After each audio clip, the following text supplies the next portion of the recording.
Puis là, les gens ont faim. Les gens ont faim de relations.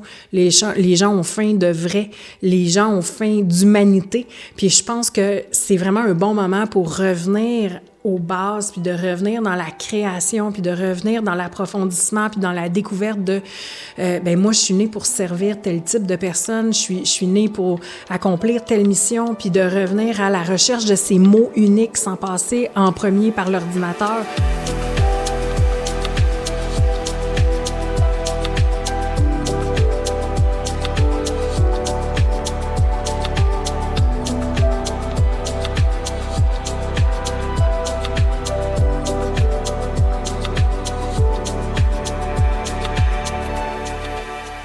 Marie, enfin, on approche la fin novembre. Qu'est-ce que ça veut dire novembre dans le monde des entrepreneurs? Bien, tu sais, je pense que ce soit pour l'entrepreneur ou pour l'humain, le mois de novembre, là, et je veux dire, je n'y échappe pas moi-même, le mois de novembre, c'est un mois plus difficile. Ici au Québec, c'est fou, hein, parce que la lumière descend énormément, la neige commence, il y a de la pluie dehors, le ciel est gris, tu sais, je veux dire, ça a quand même, c'est un statement, là, c'est pas, ça a une vraie énergie le mois de novembre. Au Québec, on l'appelle le mois des morts. Je ne sais pas si en France, ils appellent le mois de novembre le mois des morts, mais tu sais, c'est dans l'air, tu sais, c'est l'Halloween aussi, il y a des Cookie Monsters qui sortent de partout. Puis moi, ce que j'ai observé, c'est que dans le mois de novembre, en fait, ben tu sais, j'ai comme moi-même tout un processus interne qui s'enclenche de... On arrive à la fin de l'année, il y a des dossiers qui ont besoin d'être fermés, il y a des dossiers qui sont là depuis trop longtemps, qui ont besoin d'être gérés, qui ont besoin d'être regardés. C'est aussi là où est-ce que, étrangement, moi, personnellement, je vis souvent, au mois de novembre, des déceptions humaines. Et je ne... En tout cas, j'y suis pas... j'y ai pas échappé ce mois-ci. Donc, ça a été pas mal de remise en question. Ça a été de la tristesse aussi à gérer. Ça a été des deuils à faire. Puis ça a été aussi, pour moi, un moment dans mon leadership de vraiment regarder les choses telles qu'elles sont. Parce que je suis une éternelle naïve et optimiste. Tu sais, moi, je suis toujours en mode solution. Puis des fois, c'est comme... J'ai l'impression qu'au mois de novembre, ça prend le bord un peu. Puis que j'ai un peu plus de difficulté à trouver cette espèce de moteur optimiste-là qui est là, puis que, il y a juste des solutions. Mais non, c'est... Le novembre me demande la plupart du temps de regarder certaines vérités en pleine face. L'année passée aussi, c'était comme ça. C'est fou, hein? On dirait que vraiment, on est timé au mois de novembre pour... puis je veux pas mettre ça dans l'air. Je touche du bois. Je veux pas que ce soit tout le temps comme ça. Mais oui, c'est novembre pour les entrepreneurs, c'est souvent un mois de remise en question, de mettre en lumière ce qui est dans l'ombre, puis d'aller profondément pour déloger ce qui a besoin d'être délogé. On peut pas généraliser, mais moi-même, j'y échappe pas. Le mois de novembre, je l'anticipe. C'est toujours très difficile pour moi. Donc, c'est un défi en tant que leader, mais c'est un défi pour tout le monde. Donc, non seulement toi, tu dois trouver dans ça ton énergie, ta fréquence, mais tu as des membres de l'équipe qui, eux, vivent des choses. Oui.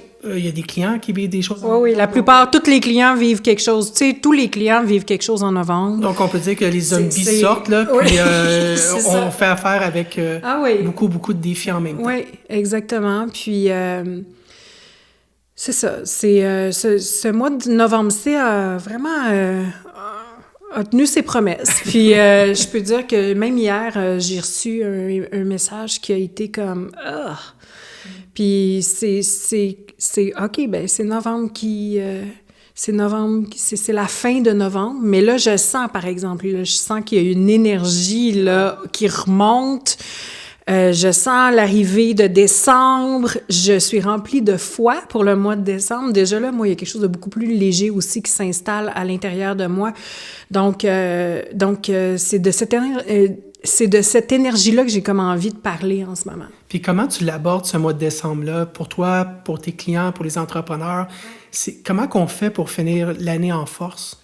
Oui, bien, c'est sûr et certain que, tu sais, avec la lumière qui descend, avec la température, avec tout ça, ben, il y a plusieurs personnes qui se sentent vraiment épuisées.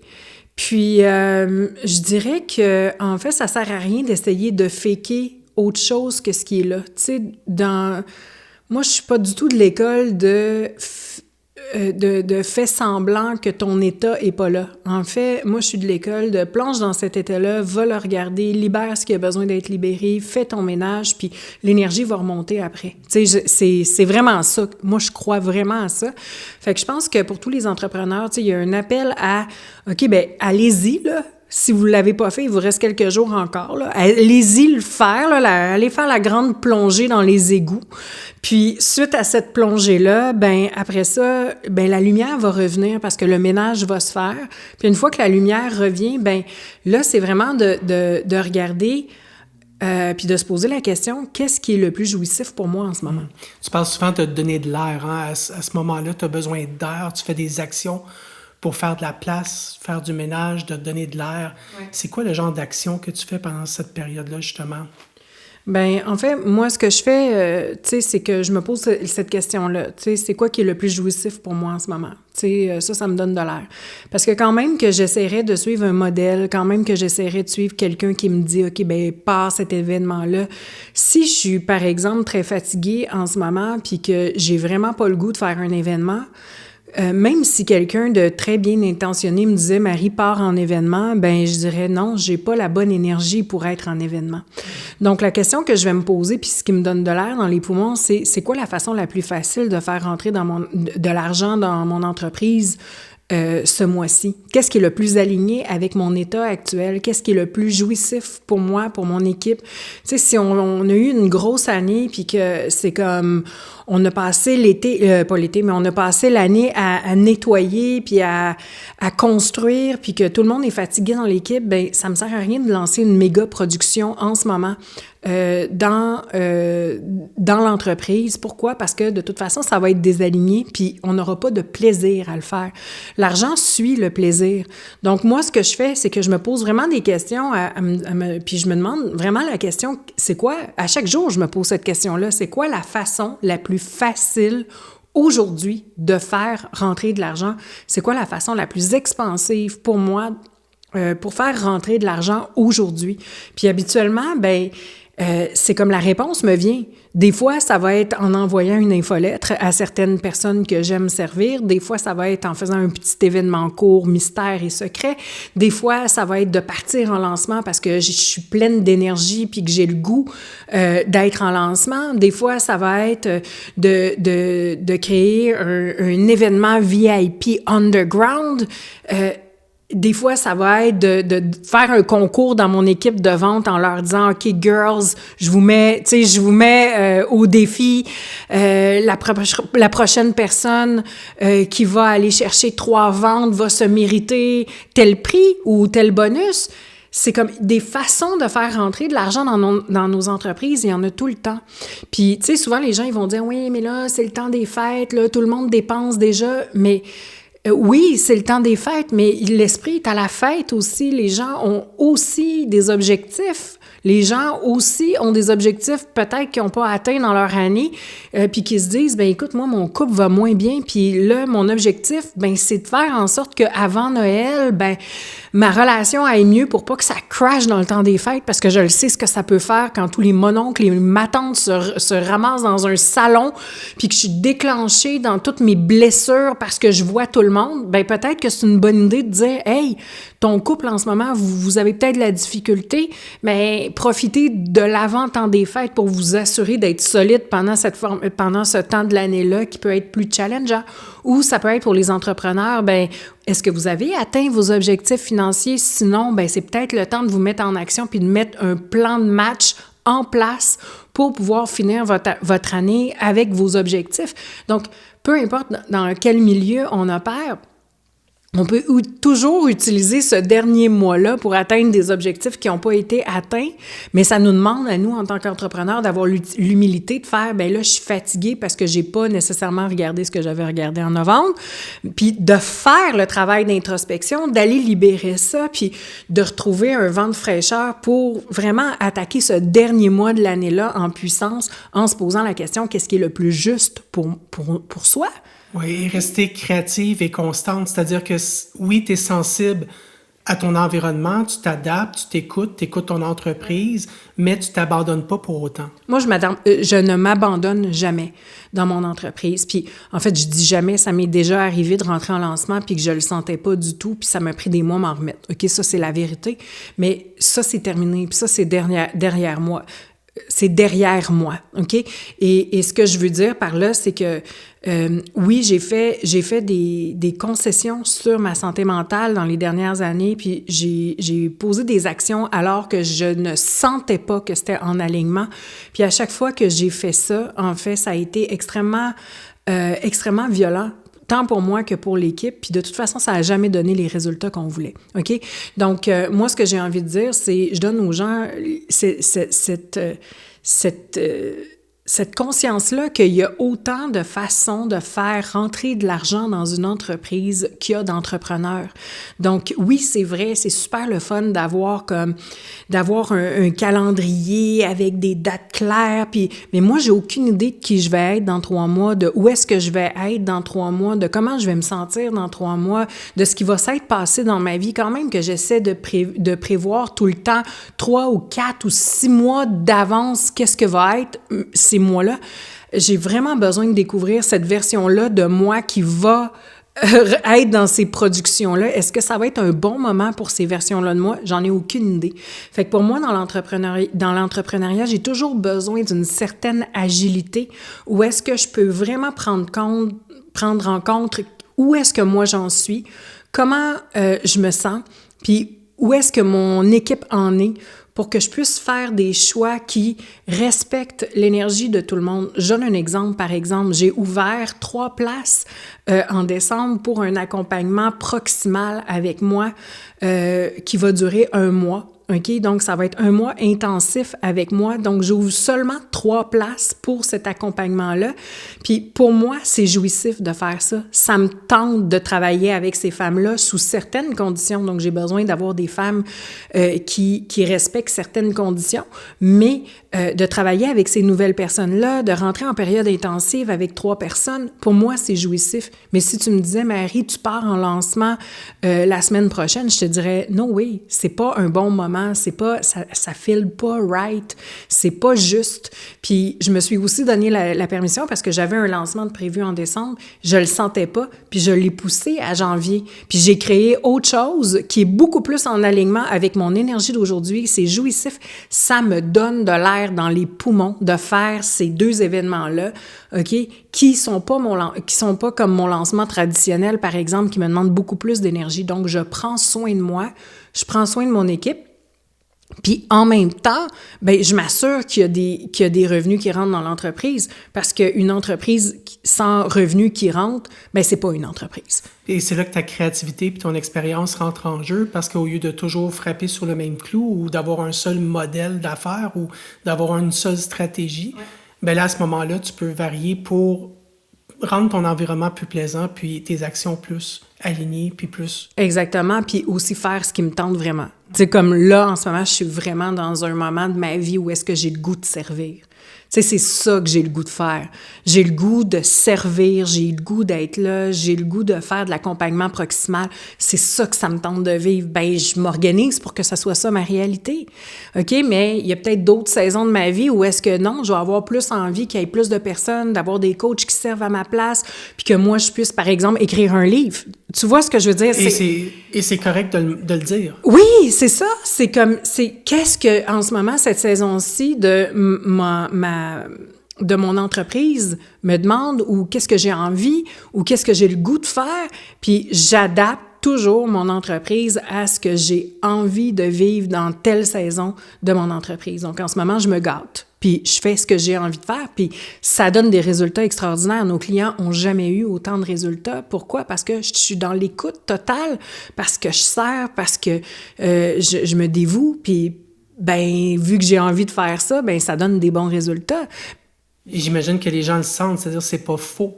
Tu te présentes, tu as quelque chose à offrir, tu le sens, tu es heureux, ça va dans ta vision. Oui. Tu l'offres, ça sonne pas faux. Ben non, puis en plus, c'est dans l'énergie. Je veux dire, tout est là dans l'énergie. J'ai le goût d'être là, j'ai le goût d'être présente, j'ai le goût de co-créer, j'ai le goût de me mettre en service. C'est tellement fort. C'est juste un cadeau pour moi de me l'offrir. Fait que mes clientes sont dans cette énergie-là, ils le ressentent, puis ensemble, ben, on co-crée, puis il y a plein de magie, tu sais. Puis c'est ça qui est bon, puis c'est ça la magie de Noël, finalement. C'est de s'écouter puis de créer quelque chose sur mesure. Puis j'ai le goût de faire un lien, parce qu'hier, avec une cliente, j'avais cette discussion-là. J'ai le goût de faire ça puis d'agir de cette façon-là, puis de créer comme ça avec mes clientes en ce moment. Mais tu vois, hier, j'avais cette discussion-là avec une cliente, puis à un moment donné, elle dit, je t'entends dire ça, puis là, ça me fait vivre plein d'affaires parce que moi, je suis pas dans ce mood-là en ce moment. Moi, ce que j'ai envie en ce moment, c'est de créer ça, puis de mettre mon temps là, puis d'avoir du temps pour faire ça, puis de déléguer au maximum. Puis là, je me sens cheap quand je t'entends, puis j'étais comme, mais non, surtout, sens-toi pas cheap, c'est extraordinaire, c'est juste, t'es dans cette saison-là en ce moment. Puis ça se peut que dans 3 ou 4 saisons, mais tu sois ailleurs. Mais ce sont des saisons entrepreneuriales, puis de te donner la liberté, puis l'assumation de vivre ce que tu as envie de vivre sans te dire que tu n'es pas correct parce que là, tu es dans cette saison-là en ce moment, mais de dire « Hey, je l'embrasse totalement, je me fous la paix, puis je me donne la permission de le vivre. » En fait, c'est ça qui amène vers le succès, parce que c'est vrai, parce que c'est incarné, parce que c'est senti, parce que c'est juste. Et c'est ça qui est abondant, et c'est ça qui est du luxe. On associe souvent ça à de l'argent, mais la souveraineté, la possibilité de faire des choix, la possibilité de donner la permission d'être qui tu es dans le moment, puis de bâtir ton entreprise autour de ça, c'est énormément de souveraineté. Oui, exactement. Puis c'est ça, en fait, qui fait en sorte qu'on reste amoureux de notre entreprise. Parce que quand on est pris dans une espèce de machine, qu'on répète toujours les mêmes actions, qu'on répète toujours les mêmes stratégies, puis qu'il n'y a pas de place pour l'improvisation ou pour la joie ou pour juste le plaisir de créer, l'évolution ou l'expansion, en fait, ça nous tue. Ça tue l'humain. C'est comme à quoi bon? À quoi bon? Ça sert à rien d'avoir une entreprise si c'est juste pour se mettre dans un modèle où est-ce qu'on reproduit sans cesse la même chose. Il y a aussi longtemps qu'on comprend pas ça, puis qu'on ne co-crée pas avec notre entreprise, puis qu'on se permet pas justement d'être des artistes, puis d'être des grands créateurs, ben en fait, on se coupe du vrai plaisir d'être entrepreneur, selon moi. Super. C'est quoi tes prédictions pour toi en 2026? Premièrement, c'est quoi les grandes leçons que tu as eues cette année, puis qu'est-ce que tu aimerais mettre en place pour l'année prochaine? Oui. Mais j'ai eu beaucoup de grandes leçons. D'ailleurs, je pense que je vais faire un podcast juste là-dessus. OK? Donc, je pense que mes grandes leçons, là, ça s'en vient 2026. Attendez-vous, je vais me gâter. Ça mérite une heure au complet. Oui, ça mérite une heure complète. Là, j'en ai une dizaine de grandes leçons à partager. Cette année, les 2 dernières années ont été, des grands maîtres, j'ai envie de dire, dans mon passage entrepreneurial et humain. Donc, j'ai hâte de partager toutes les leçons que j'ai reçues, que j'ai mangées en pleine gueule aussi, puis toute la sagesse aussi qui a pu naître de ça, et beaucoup de nouveaux choix. Beaucoup d'un leadership qui est beaucoup plus ancré aussi, j'ai envie de dire. Puis, donc, ce sera mon prochain épisode. Mais mes prédictions pour 2026, en fait, je pense qu'avec l'arrivée de AI, qui est vraiment un outil, l'AI, c'est super, là, je veux dire, je l'utilise à chaque jour. Mais je pense que les gens vont avoir de plus en plus besoin de ressentir l'humain.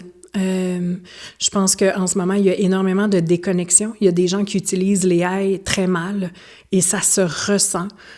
Beaucoup dans le marketing, dans les textes, beaucoup dans finalement, de quasiment donner son pouvoir à un robot pour que le robot crée à notre place.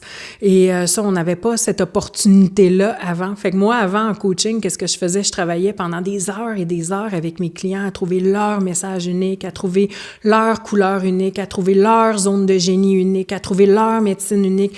C'est quoi tes mots? Puis je me souviens là, de chercher ces mots, puis ces mots uniques.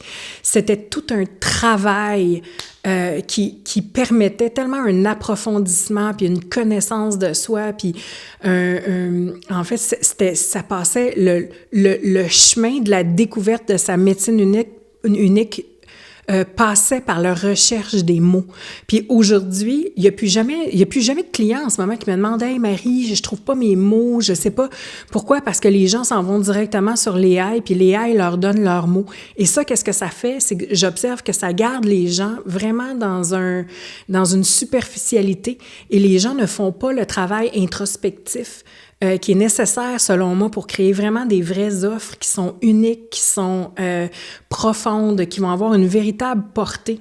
Donc, les gens, ils sont juste dans une espèce de machine, finalement, qui leur donne les mêmes mots, les uns aux autres, puis tout le monde a le même message, puis ça manque vraiment d'approfondissement, ça manque de... Tu sais, je suis même rendue capable de dire quel robot a pondu tel texte, là.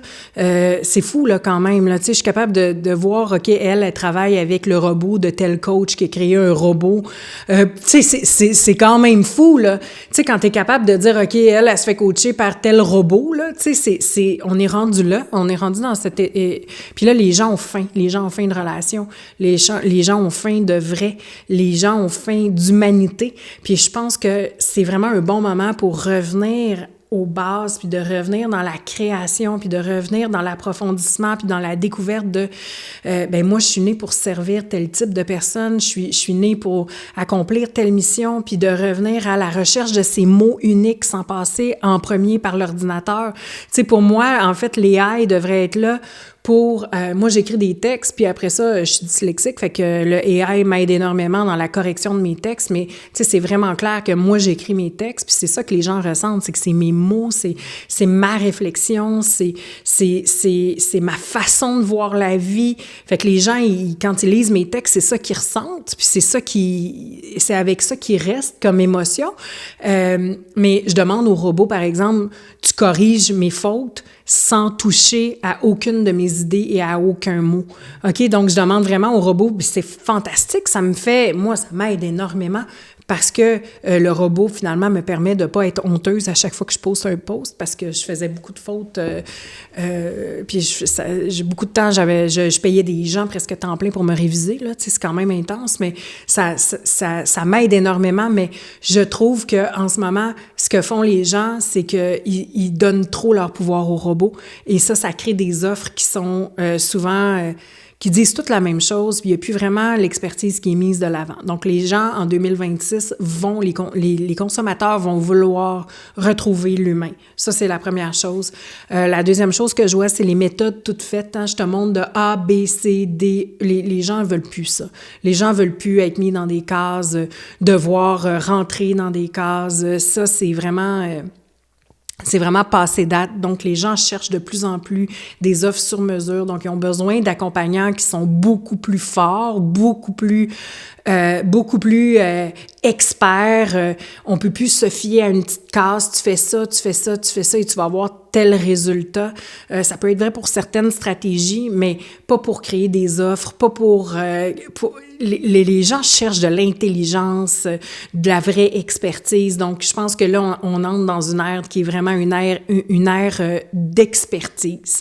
On entre dans une ère les gens, ils veulent de la qualité, ils s'attendent à de la qualité, ils veulent aussi être accompagnés, ils en peuvent plus des offres où est-ce que je te rentre, c'est du préenregistré puis t'as pas de coach. Les gens veulent être servis, les gens veulent se sentir comme des rois, puis je les comprends parce que c'est vrai que si moi j'investis 10, 20, 30, 40 000 dans un processus ou même 100 000 dans un processus, j'ai besoin de sentir que j'ai un vrai accompagnement. Donc, 2026, ça va être pour les gens qui aiment servir.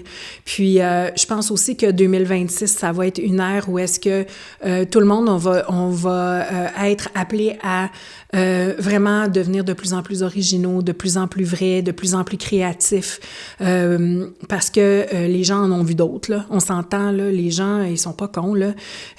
C'est comme ce qui fonctionnait auparavant, les tunnels préconstruits avec le call to action ici, tout ça. Les gens sont pas cons. Je veux dire, ils l'ont vu encore et encore moi-même, là. Je vais pas passer mon temps sur ces tunnels-là. Donc, ça va être vraiment dans la créativité liée au marketing, à comment est-ce que je mets en lumière mes services, comment est-ce que je mets en lumière mon entreprise, comment mon entreprise est unique, puis c'est ça que les gens vont rechercher. Oui, c'est comme si on avait le choix de soit embarquer dans la machine à saucisses puis dans le robot, ou d'être rebelle. Et toi, tu es une rebelle vraiment originale et tu es une rebelle depuis toujours. Oui, puis ça me tue. Moi, me faire copier, ça me tue. Ça me tue. Voir quelqu'un copier quelqu'un d'autre, ça me tue. Moi, savoir juste en voyant le marketing d'une personne avec quel coach elle travaille, ça me tue. Je peux même pas comprendre que des coachs laissent ça arriver. Moi, c'est quelque chose que je parle tout le temps avec mes clients. Je veux pas que vous deveniez des petites Marie Guérin ou des robots Marie Guérin qui copient ce que je fais. Je veux découvrir votre originalité. Montrez-moi, faites-moi rêver. C'est quoi votre expertise? Ne devenez pas moi. Ne créez pas mes processus. Ils sont là. Si vous voulez que les gens viennent dans mes processus, ben donnez-leur le lien vers mes processus, mais vous créez quelque chose d'unique, puis je vous enverrai des clients. Donc, ce désir-là, tu sais, de souveraineté, c'est aussi par rapport à notre art, parce que c'est vraiment notre art, puis de permettre vraiment à des clients de découvrir qu'est-ce qu'ils sont venus faire, qu'est-ce qu'ils sont venus mettre au monde, puis de les aider à être profondément originaux. C'est ce qui leur permet aussi de marcher la tête haute. Et moi, c'est ce que je souhaite à tous mes clients. Donc, je pense qu'il y a vraiment ce mouvement-là, en ce moment, qui est en action, où est-ce que les gens, ils veulent plus voir des caricatures de caricatures. Les gens, ils veulent voir c'est qui cette personne, c'est quoi ses valeurs fondamentales, c'est quoi son expertise unique, qu'est-ce qu'elle est venue apporter de différent dans le monde. Donc, les gens, c'est ça qu'ils cherchent en ce moment. Puis, je pense qu'on ne peut pas être plus puissant que lorsque on est profondément ancré dans notre vraie expertise, puis que c'est ça qu'on offre au monde. On a eu l'ère du Silicon Valley du coaching où que vraiment il y avait un champ de possibilités, c'était facile de faire sa place, c'était facile de rentrer dans ce marché-là puis de faire de l'argent. Après ça, il y a eu une ère où ce que tout le monde a vu l'occasion se pointer et ont voulu se joindre à ça avec plus ou moins d'expertise, plus ou moins de maîtrise. Il y a eu beaucoup de clients qui ont été abusés, échaudés. Et là, on en rentre dans une ère où les vrais artistes vont tracer leurs traces. Oui, ils vont laisser leur marque, puis ils vont vraiment se démarquer. Donc, et ça passe carrément par créer son brand, ça passe carrément par assumer son brand, par développer son brand, par se poser des questions, par découvrir c'est quoi notre unicité. Puis ça passe aussi par l'humilité de savoir, si je suis pas une vraie experte, bien que je sorte du marché. Tu sais, il y a ça aussi. Donc, c'est une ère que j'attends avec impatience depuis longtemps, parce que moi, j'aime travailler avec des entrepreneurs qui sont des vrais artistes. D'ailleurs, toute ma clientèle, aujourd'hui, j'ai le plaisir de dire que ce sont de vrais artistes, et ça fait vraiment du bien. Il n'y a personne qui vient chez moi et qui n'a pas d'expertise et qui n'a pas de vraiment quelque chose à offrir. Donc, ce sont toutes des femmes qui sont là pour faire une différence et qui sont là aussi pour que leur unicité brille à travers leur service. Il n'y a personne qui est là pour me copier. Et ça, c'est dans ma clientèle actuelle, et ça, c'est vraiment rafraîchissant. C'est vraiment rafraîchissant. Donc, j'ai hâte de voir qu'est-ce que 2026 va nous apporter, puis de voir aussi toutes les grandes âmes qui vont prendre leur place en 2026 et toutes les belles entreprises qui vont sortir du lot parce qu'elles sont profondément originales. C'est quoi ton souhait pour 2026? Pour ton équipe, pour toi, pour tes clientes, pour tout le monde qui t'écoute? C'est 2026, là, qu'est-ce que tu leur souhaites? Bien, c'est vraiment une question profonde, tu sais.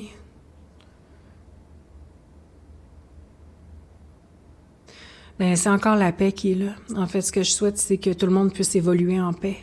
C'est que les gens puissent être en paix avec ce qu'ils créent. C'est que les gens puissent être en paix dans leur équipe.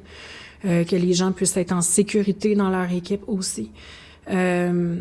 C'est ce que je leur souhaite aussi, c'est de prendre des décisions qui sont vraiment en alignement avec ce qu'ils veulent vraiment créer, mais pour prendre des décisions qui sont vraiment en alignement avec ce qu'on veut créer, ben on n'a pas le choix de se poser les vraies questions. Qu'est-ce qui est vraiment important pour soi, puis qu'est-ce qui est au cœur de nos valeurs, puis qui est non négociable pour soi.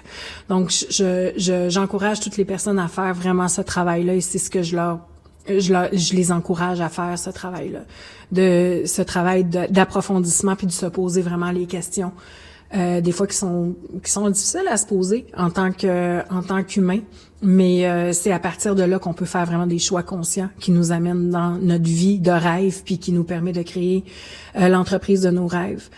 Puis moi, tu sais, j'ai été blessée cette année puis l'autre année d'avant énormément. Et ce que je peux dire, c'est que dans mon entreprise, dans mon cheminement entrepreneurial aussi, et j'ai toujours eu ce côté-là très famille.